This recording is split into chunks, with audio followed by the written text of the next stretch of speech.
Hello friend, मैं doctor Jitendra Mohan भट्टा, Jaunpur, BHMS। आज हम लोग डॉक्टर इबिनेस के कार्बोवेज लीडर्सनेस बुक के सिम्टम के बारे में डिस्कस कर रहे हैं। इस प्रकार के कितने ही भिन्न भिन्न रोगों में से कार्बोवेज का उपयोग हो सकता है। यह भी संभव है कि रोगी के बहुत से लक्षण कार्बोवेज के लक्षणों से मिल जाएं। ऐसी दशा में यही रोग के लिए सबसे अधिक उपयुक्त और सही दवा हो सकती। यह कथन होम्योपैथिक के विगत के अनेक महान चिकित्सकों में से एक चिकित्सक का है और इसी कारण मैंने इसे उद्धृत किया। माउथ सिम्टम में संपूर्ण अन्न नली पर इस दवा का गहरा प्रभाव पड़ता है और इसके सभी रोगियों में कमजोरी के समान लक्षण नज़र आते हैं।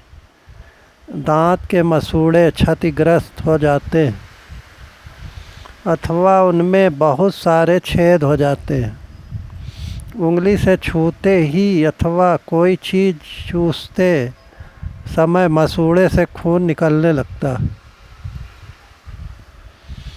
दांत जड़ों से अलग हो जाते हैं। नीचे के कुतरने वाले 4 दांतों से कोई चीज़ चबाने पर या दांत आपस में जोर से दबाने पर रोगी को बहुत दर्द होता है। यहाँ तक कि स्पर्श भी असहनीय हो जाता।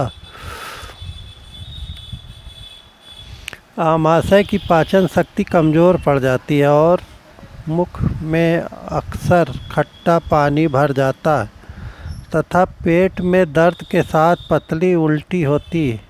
गरिष्ठ भोजन की बात तो दूर रही, सादा और सरल भोजन भी रोगी को नहीं पचता। यदि इन लक्षणों में पल्साटिला 200 प्रभावहीन सिद्ध हो तो कार्बोवेज 30 या 200 का प्रयोग करना चाहिए।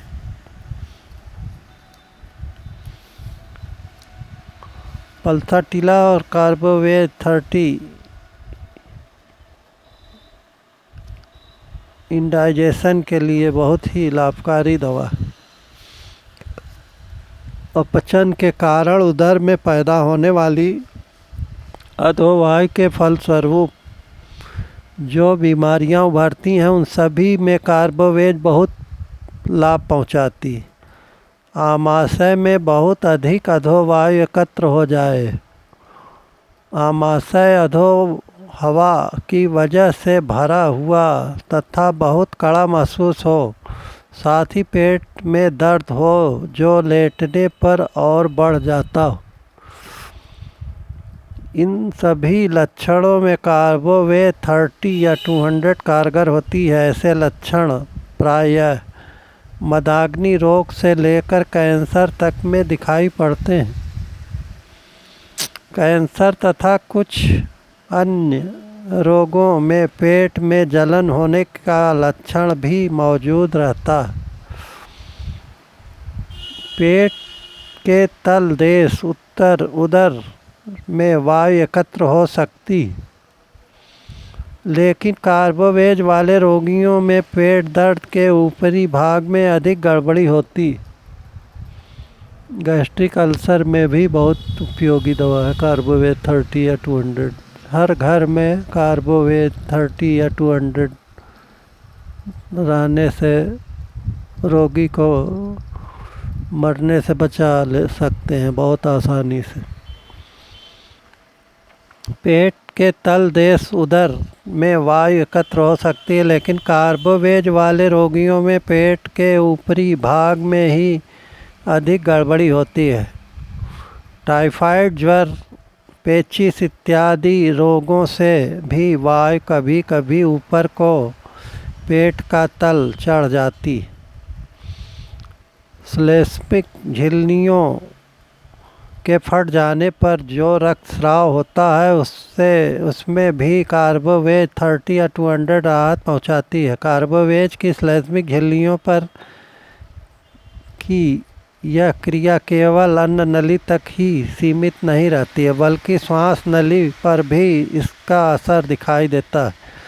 स्वर यंत्र में गड़बड़ी होने पर और स्वर अवरुद्ध होने पर भी कार्बोवेट 30 या 200 काफ़ी फ़ायदा पहुंचाती। स्वर भंग होने की यह शिकायत नम हवा और ख़ास तौर से संध्या के समय बढ़ जाती। यदि हवा में नमी हुई तो स्वर भंग की यह शिकायत सुबह भी हो सकती। इस प्रकार की शिकायत होने पर चिकित्सकों को कास्टिकम 200 दवा देनी चाहिए।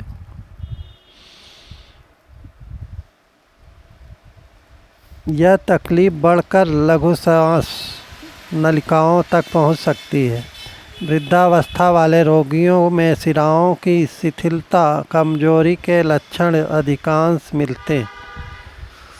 उच्च वृद्ध रोगियों में लघु श्वास नलिकाओं में प्रदाह की तकलीफ अथवा दमे के कारण मृत्यु के करीब पहुंच जाते हैं। यह दवा लाभ पहुंचाती है। इस प्रकार के लक्षणों में कभी कभी चिकित्सक को यह विचार करना पड़ता है कि रोगी को चाइना 30 दी जाए अथवा कार्बोवेट 30 या 200। कार्बोवेज वाले रोगियों को छाती में कभी कभी जलते हुए अंगारे की तरह जलन होती है और साथ ही कमजोरी और थकान भी अनुभव होती है। इस लक्षणों में चिकित्सक को फास्फोरिक एसिड, स्टैनम 200, सल्फर 200, कार्बोवेट 200 या 30 में से उपयुक्त औषधि ही चुननी पड़ती। घातक निमोनिया में कार्बोवेज 30 या 200 बहुत लाभकारी सिद्ध होती है। जब रोगी के फेफड़े में बलगम जमा हो और खखारने पर भी नहीं निकलता, कमजोरी के कारण शरीर पर नीलापन छा जाता है तथा रोगी को पक्षाघात होने का खतरा पैदा हो जाता है। ऐसी स्थिति में अगर टार्टर इमेटिक एंटीमटार 30 या 200 की खुराक से कोई लाभ नहीं दिखाई देता है तो चिकित्सक को टार्टर इमेटिक के बाद 30 या 200, एंटीमटार 200 के बाद कार्बोवेट 30 या 200 की खुराक देनी जरूरी। इस अवस्था में रोगी को थूक में बदबू पैदा हो जाती है, ठंडा पसीना आता है, ठंडी सांसें शुरू हो जाती है। कार्बोवेट 30 का विशेष लक्षण यह है कि रोगी को पंखे से की हवा बहुत अच्छी लगती। और अंत में इस तथ्य पर जोर देना चाहूँगा कि कार्बोवेट 30 या 200 में रक्तस्राव रोकने की विशेष क्षमता होती है। आमाशय, नाक, फेफड़ा, आंत, मूत्राशय अथवा शरीर की किसी भी श्लैष्मिक झिल्ली से खून बहने पर इसी औषधि का इस्तेमाल होता है।